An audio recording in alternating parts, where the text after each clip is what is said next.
Bucking a software trend in 1980. 45 years ago, I spent a few months as a software engineer for a Midwest company that built industrial control systems, writing assembler for an embedded micro. Management had gone to a seminar on structured design, the latest software trend, and got religion. My manager, Jerry, called me into his office and asked to see my work. He was not a programmer, but sure, whatever. Here you go. I handed him my listing, about a half-inch thick, and forgot all about it. A few days later, he called me into his office, which always reeked of cigarette smoke. "You've got some work to do," he snapped, furious. I looked down at his desk, and my 8085 macro assembler listing was heavily annotated in red pencil, with every jump instruction circled. "This is now a go-to-less shop. You've got to get these out of here." "Jerry, this is assembler code. That's different from a high-level language. I don't want a bunch of goddamn excuses. You have 2 weeks." "Well, shoot. This is ridiculous." I stared at the code for a while, then got a flash of inspiration and set to work. Every place there was a jump, conditional or unconditional, I put the target address into the HL register, did an SPHL to copy it to the stack pointer, then did a return followed by a form feed and a title block describing the new module. The flow of control was absolutely unchanged, although with a few extra instructions, it was marginally slower. The machine was controlling giant industrial batching equipment, so that wouldn't matter. I dropped the listing, now almost 2 inches thick, onto Jerry's desk and went home. He would either spot the joke and respond with anger, or, hopefully, be convinced that I had magically converted the program into a proper structured design application. Some of those title blocks were pretty fanciful. He bought it. Suddenly, I was an expert software engineer versed in Jordan and Constantine principles, and the application made it into distribution.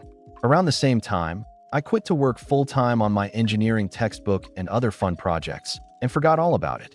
Until about 3 years later, when I was pedaling across the United States on a computerized recumbent bicycle. I got a message from a new employee of the company who was charged with maintenance of the legacy system, and he was trying to make sense of my listing. I called him back from a payphone in Texas. He sounded bewildered. "Did you write this? What are you? I mean, I don't understand. Like, what are you actually doing here?" There's only one thing you have to know," I said, then went on to relate the tale of Jerry and the structured design hack. By the end, he was practically rolling on the floor and told me they had long since fired that guy. He now shared my secret about virtual software modules and promised not to tell. But it's been almost a half a century, so I guess it's okay now. Want your contract upheld? Okay. About 2 years ago, I had a customer complain that we had raised the price of his phone contract. I work for one of the main UK mobile phone companies here as a customer service rep. I've had my fair share of terrible customers and ridiculous requests, but this was the straw that broke my back. So every year, we have a price increase in March.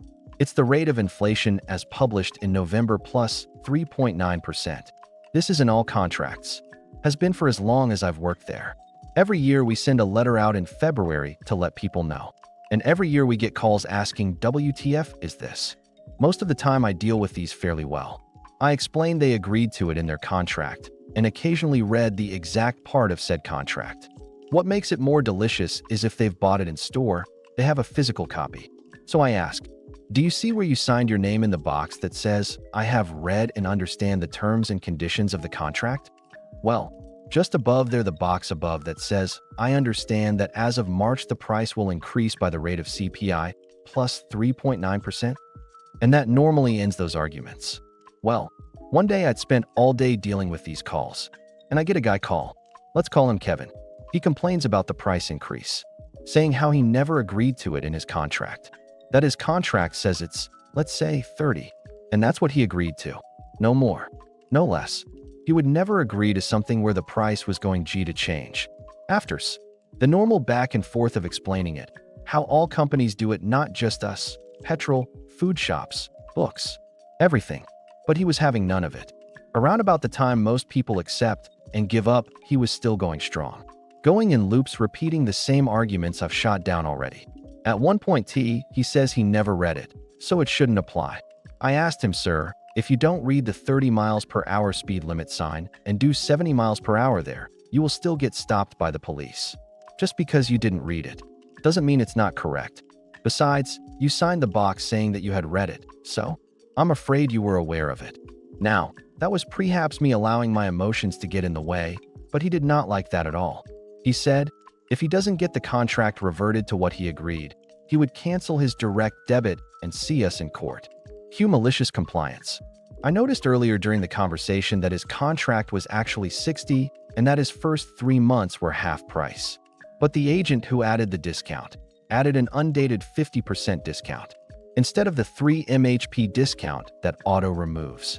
Well, given the call was an hour long and I was overdue my break, I finally said, "Okay, sir, on this occasion, I am willing to waive the price increase for you and revert your plan to its original, agreed-upon price.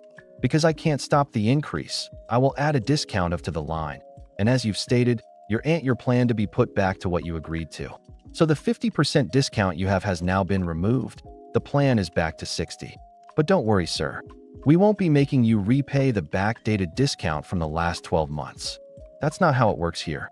So I can confirm that your plan will remain at the agreed price of 60. After a stunned in silence, he recovers and asks, "What do I mean 60? I explained that he agreed to a contract at 60 per month with 3M half price, but that the wrong 50% discount had in fact been added and had been left on longer than was intended. He told me to leave it alone, not do anything, but it was too late. He had already confirmed he wanted it. And even if he hadn't, we have a system in place to report excessive or incorrect discounts which I pooled have been reporting him on. But this was much more enjoyable. In the end, it was escalated to manager, who stuck by my actions to remove the incorrect discount, and in fact, removed my discount for the CPI as its policy not to discount these.